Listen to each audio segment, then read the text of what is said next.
Welcome to another episode of Punk 5 Pop. I, of course, am Punk 5.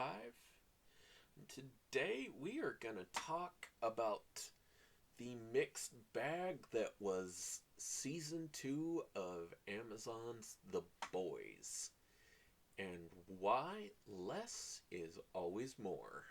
Let's get into it.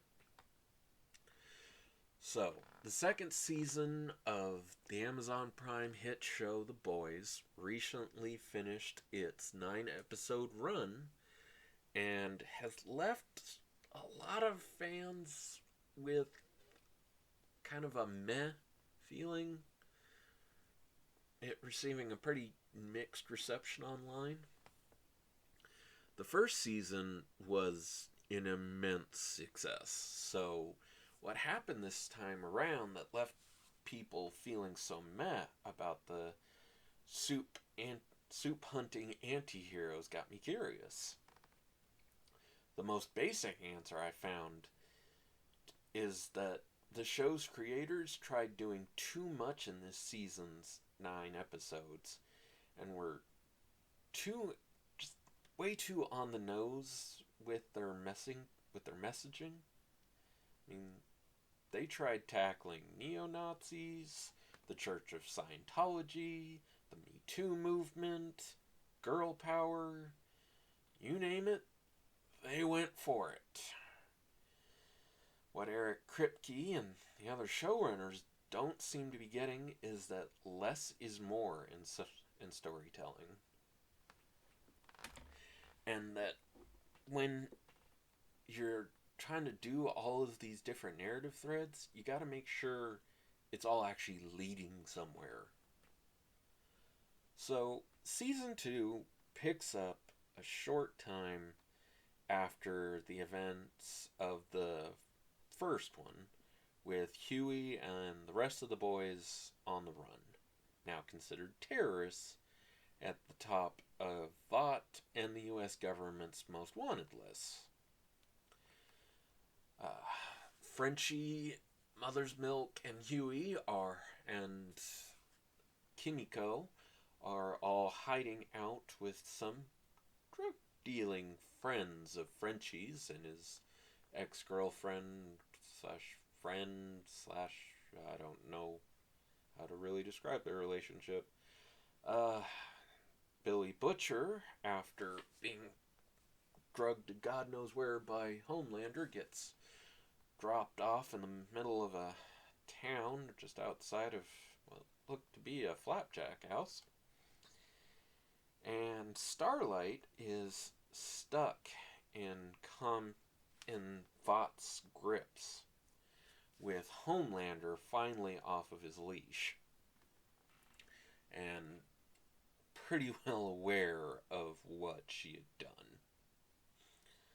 So, Huey and Starlight's relationship continues to be fleshed out, with them working together outside of the Seven and the Boys, respectively, to try and bring Vought down. This is the first part of the season that I want to talk about, because it's the one story thread that mostly works. So they might be working together at first, but their romance is on the rocks after Huey's lies about who he was and why he was getting close to Starlight came to light. The pair still obviously care about each other, but having to hide from Vought while they hunt for a way to save their lives isn't making romance blossom. They have to meet in total secret because both Vought on Starlight's side and the rest of the boys on Huey's side of things are not going to be happy about them meeting. Now, over the course of the season, they slowly get back to where they were before, bonding through their love of music, especially midway through the season, where they spend days together traveling by car with MM and even spending a night together, again at a motel, getting hookups and all that done, cementing their relationship again, just like it did the first time they slept together. Generally, it's a nice narrative about two young lovers coming together through adversity. The problem is, we've already seen all of this play out in the boys' first season, struggling to come together in spite of all the conflict they find themselves in the middle of. And the relationship doesn't grow to a new level, it repeats itself. If you were gonna get them back together almost as fast as you broke them up, then what was the point of this whole thread? Yeah. Unfortunately, the same thing can be said about Homelander's arc, which kills me. At the end of season 1, Homelander finally kills Madeline Stillwell, Vought's spokeswoman and the only person who could control the world's most unstable sociopathic soup. Stillwell basically acted like a mother figure to Homelander, who also constantly teased him sexually, switching back and forth between mother figure and sex object seamlessly. So when sociopathic Homelander finally killed her, the show made viewers think he'd be out of control this season. The rabid dog is off his leash, y'all. Yet, from the first episode of season 2, it's obvious he's still on some kind of leash, obsessively thinking about Madeline, and drinking the remaining breast milk from her fridge that she'd been pumping a lot. Sure, it shows us he's deeply unhinged, but we knew that from season 1. The only difference now is Homelander is choosing to keep the leash on. Hell, he has a shape-shifting soup turn into Madeline at a secret cabin, decked out in lingerie, so he can just continue their relationship even beyond her death. And so this shape-shifting soup can keep feeding him breast milk. I can't get past that part. I just can't. Oh, something unsettling about that, say. Just like Huey and Starlight, if he was gonna stay under Stillwell's thumb, why kill her off last season? In fact, if you were not gonna advance Homelander's character arc, you could have left all of this material about Stillwell's ghost out of season 2 altogether. I mean, it's a dead narrative. It went nowhere. It did nothing. He's really just the same person he was before. But instead, the second we get a glimpse of Homelander truly breaking free of her memory, deciding he doesn't need anyone, with him actually strangling that shape-shifting soup, say that 5 times fast, who has morphed into him and is about to go down on him. He strangles him to death, deciding, I don't need anybody but myself. And then next thing you know, they decide to cut him off at the knees with a brand new character during the first half of the season. With what is her name? Stormfront, who we see Homelander butting heads with. She is the newest addition to the 7. a soup with a personality very similar to his that we're going to be diving into later and all the issues I have with her character in general. What's important right now is that over time, she seduces Homelander, leading him into a relationship with her that is practically a clone of the one he had with Stillwell. He ends up trading one master for another until the season finale when he gets rid of this new master and decides again, hey, I don't need anyone. I'm amazing. I mean, you you could have left all of this out. It did nothing for the overall storyline. It did nothing for his character. And instead, you could have done something more with this new character, Stormfront.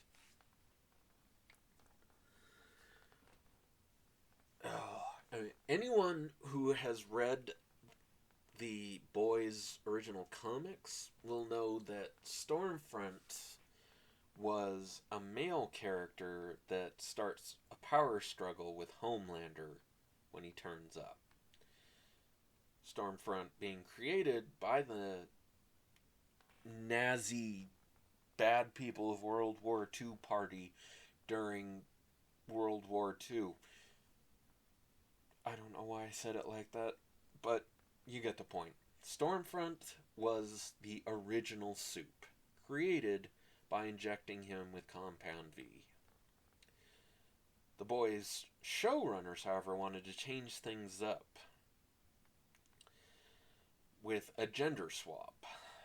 So the show's version of Stormfront is a woman with a pretty similar origin story. The difference here being she was married to one of the leading members of the bad people party of World War II, who disappeared shortly before the war ended, changing her identity to become an American soup who hid her racist ideologies and went by the name of Liberty. So after upsetting the Seventh status quo for a while, Stormfront finally lets Homelander in on her big secret, telling him he is everything the party had dreamed of, and that she was waiting for him. And he's obviously very much what a certain small mustachioed man wanted. Blonde-haired, blue-eyed, well-built, you know, the ultimate Aryan ideal. So they very quickly start hooking up, feeding each other's bloodlust and sociopathy. All the while, Stormfront's trying to get Homelander to adopt her racist, you know, master race ideologies. Couldn't really think of a way of putting that probably isn't going to upset bloody YouTube on some level, but I'm sorry that this is just a historical part of this. I can't really change it that much. In order, though, to do that, she goes on regular rants about how the other races are dragging down the whites. That they're in a battle for the survival of the white race. But together they will bring about the master race to rule the world. It's all very racist, and I'm probably gonna get some kind of flag on this video for everything I just said in that paragraph, but suck it, YouTube. I'm not monetized anyway. It is all about as subtle as using a sledgehammer to swat a fly. Unlike the first season that tried to mask messages about politics, corporate takeover, and things, Season 2 just throws these messages at you naked as a jaybird. Took no real skill and keeps butting butting up against wokeness without fully going for it. It's a watered down approach that doesn't fully satisfy either side, either the people who want subtlety and the people who want to scream about politics and whatnot in their car. I mean, sure, they don't beat you over the head too much with Stormfront's racism or hate, but it doesn't do anything with it either. They could have drawn out the mystery behind her character for the whole season, making us wonder what her real motives are. Also, it would have saved a huge amount of screen time from being wasted on making her Stillwell 2.0. Though speaking of Stormfront and her gender swap, as well as the boys' light brushing of wokeness, we can't ignore the girl power trope injected into Season 2. Eric Kripke and the executive producers actually started out strong by having Vought try to use there being 3 women in the 7, Starlight, Queen Maeve, and Stormfront for the first time as a big new marketing campaign, parading the 3 out in front of the cameras, shouting, "Girls, get it done!" Ugh. Yeah. Stormfront and Starlight even start a friendship making fun of Vought's corporate BS during interviews with reporters. Then they almost immediately drop the whole thing and forget about it until they drag it back out for a bad joke from Frenchie in the final episode about, wow, girls really do get it done. With the 3 of them, or Queen Maeve, Starlight, and Kimiko, just kicking Stormfront like a little bitch. At least almost entertaining. This was one of the best story threads in the entire season that even showed up Marvel with their vomit-inducing girl power moment in Avengers Endgame, showing off badass female characters without it feeling forced or over the top. They could have kept exploring this, using the time they saved from dropping the other storylines we've talked about so far. You have to use your time wisely when you have less than a dozen episodes to work with. It's frustrating enough to make your head explode. Alright, dumb transition out of the way. Let's talk about the boys' new villain, Alexandria Ocasio-Cortez. No, that's not her. My editor is now telling me that that was not actually AOC, just a painfully obvious stand-in character. This new character, introduced at the beginning of the season, Victoria Newman, is a young female minority congresswoman. Who else could that have been? It shows again how Eric Kripke and the writers have thrown subtlety down a well and stopped Lassie from telling anyone.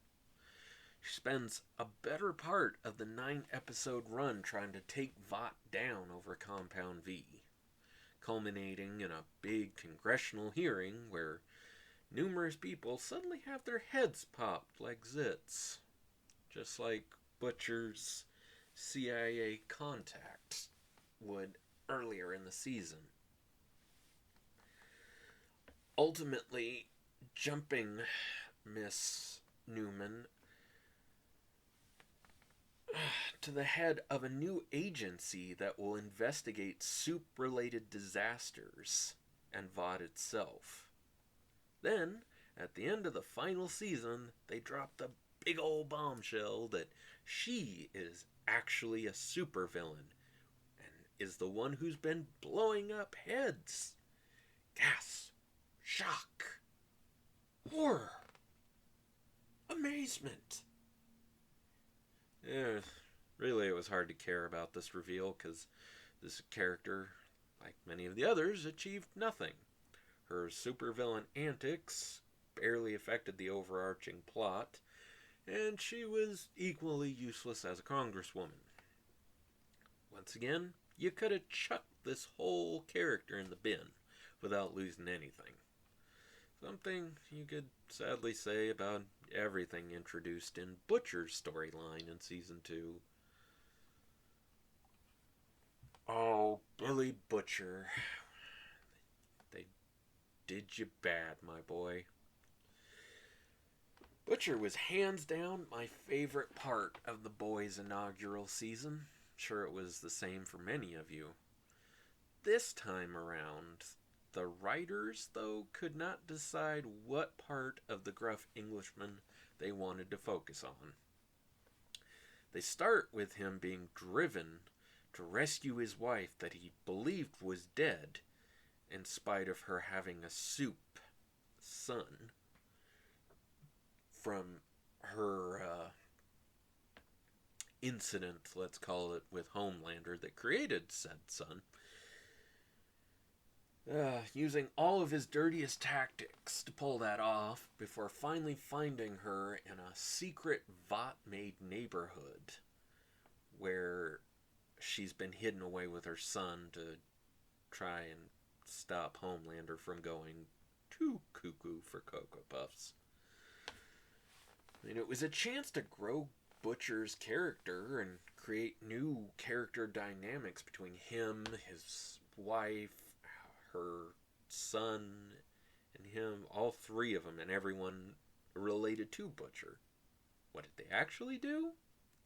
Have a gratuitous sex scene that then has his wife decide to stay to raise her son that Butcher won't accept. After that, the two of them don't even really interact again until the last couple of episodes, switching to Butcher focusing on another part of his family, because his aunt suddenly reaches out to him with news that his father has died. She wants him to go back to England to see his mother, if nothing else, to support her. Finally, she convinces Butcher to go through with it, leaving everyone else behind for a while. And also to lay low after a particularly fun little incident with Black Noir. So, when he gets there, he finds out that his father isn't quite dead yet, but will be soon, causing some drama that I honestly didn't much care about, and kind of doubt anybody else out there cared all that much. They also used this time to introduce the fact that Butcher had a brother who died when they were younger. Well, they'll just occasionally bring up, just to kind of be like, hey, he had a brother and he's dead, and that made him grumpy. So, there's that. Just, it didn't much matter. I mean, this whole narrative thread did not develop the character in any meaningful way, didn't introduce characters the audience cared about or needed to remember. It was a whole other case of you could have left this out without affecting the season's plot. It was a whole lot of nothing that was so dry, it actually made me want a Fresca. Can I offer you a refreshing Fresca in this trying time, actually? Probably my favorite joke of the season. After Butcher's... oh god, that was good. Also, it's a decent introduction to the Church of the Collective, who lure in the Deep with promises of getting him back into the Seven. They regularly offer people a Fresca as a nice disarming gesture that throws you off guard. It isn't hard to tell that this is a stand-in for the Church of Scientology, with the Deep even having a wife basically picked for him by the church, him not being able to leave, and that sort of thing. I mean, overall, it could have been handled with more subtlety, but I have to hand it to the writers for making a good attempt at hiding their jabs at Scientology. Sadly, they didn't put in that same amount of work with the Deep storyline. His story with the Church of the Collective stretches across the entire season, even bringing in A-Train after a while when he's kicked off of the Seven, so that the Church of the Collective can help them both get back into Vought's good graces and get reinstatement to the Seven. But again, after 9 episodes, the Deep is right where he was at the end of season 1, stuck in obscurity, while A-Train is welcomed back with open arms. This creates 2 issues that make this narrative thread just as pointless as the others we've already talked about. The first is that the Deep, like I said, has not progressed over the entire 9-episode run. Take out all of his parts, all of his scenes, and nothing's really changed. Ironically, the same is true with A-Train, who, by the finale, is back with the Seven, again, right where he was at the season start. They spent 9 episodes dicking around with these 2 characters and introducing this church and its characters to accomplish nothing. In fact, saying a lot, but doing nothing is the only thing consistent in these 9 episodes. Anyone who's ever taken serious writing courses, especially creative writing courses, will have heard the saying, less is more. One of the worst things you can do in storytelling is try to pack in too much at once. Doesn't matter if it's a movie, book, or season of TV, you need to focus on a tight narrative with only the characters that story really needs. The Boys Season 2 wanted to tell a huge number of stories while also introducing a bevy of new characters. Trying to do all of this in just 9 short episodes. Certainly biting off more than they could chew. I mean, many of the new characters they introduced never got a chance to develop because there wasn't enough time. The recurring characters also didn't see any development for the same reason, and also for the sheer fact that the writers didn't seem to know what they wanted to say or do with this season. When the writers were coming up with all of these story threads, they apparently didn't stop to think if they were leading anywhere. The fact that none of it did is what leaves a lot of viewers with that meh feeling about the whole thing. I mean, it also leaves you wondering, what was the point of those 9 episodes? All of the characters end up basically where we left them at the end of season 1. Some things have certainly changed in the grand scheme of things, just not nearly enough to justify this whole season.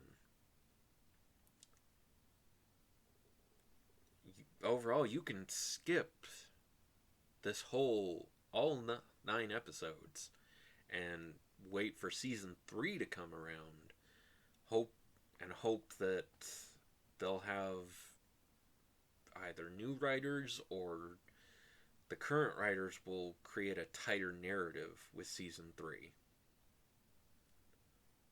But if you haven't jumped in on season 2 yet, you're not missing too terribly much.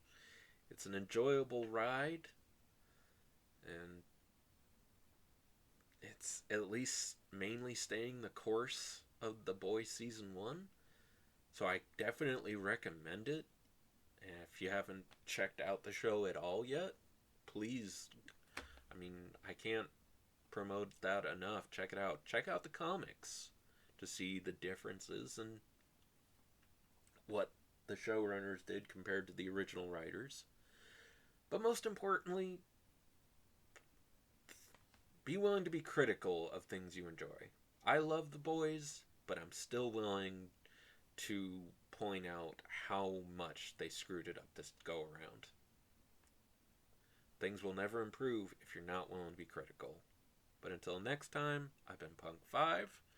I hope you enjoyed the video. If you enjoyed it, you can leave a like. If you didn't enjoy it, you can leave a dislike. Either way, it helps me gauge what people are looking for in my content. You can also drop a comment. Tell me anything from this sucked to this was interesting. Until next time, just stay open-minded, people. It's really all I can ask. See you later.